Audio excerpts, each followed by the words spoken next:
Okay, welcome back. We're on page 320 talking about the tunnel mode. So this is permanent connection between two sites.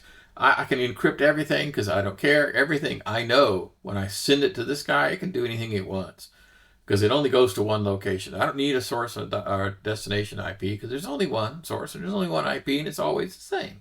Okay. So let's talk about this other example here on the transport mode.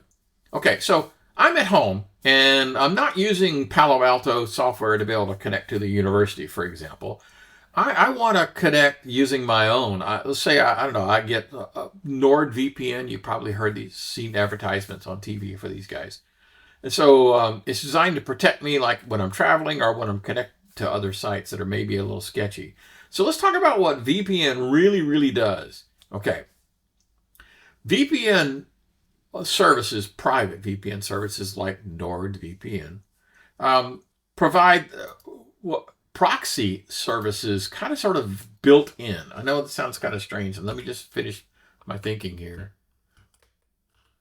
So what that really means is, in addition to all of the encryption thing, all right, now most of the time you don't even need the encryption part. Because almost and there's no website that I go to that's not using HTTPS. In fact, my browser, if I was to go to a website that did not have the SSL encryption thing going on, my browser would come up and say, "Hey, dude, what the hell are you doing here? You're not using encryption. This is bad." So almost everything, the email services and web services are already encrypted. So what do I need to do encryption on top of that? Well, you need to do encryption if you're using some other thing. Something's, I don't know. I'm trying to connect to an older FTP server, an older, telnet server that doesn't have encryption, those kinds of things. All right, so it's fairly rare.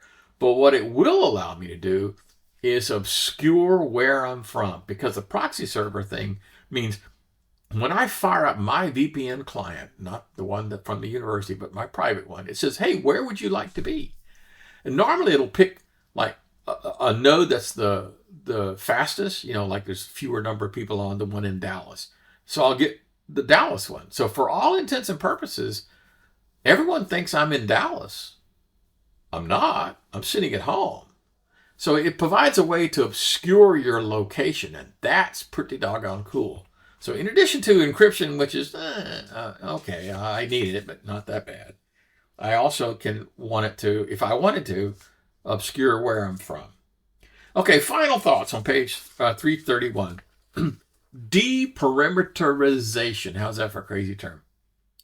We need to stop thinking about, I'll just harden the outside. I'll just go in here and make this really tough. No. You need to be thinking about the solution is a lot more than putting up a fence. The analogy of putting up a chain link fence with barbed wire and having a guard, dogs running the perimeter. Yeah, quit thinking that way.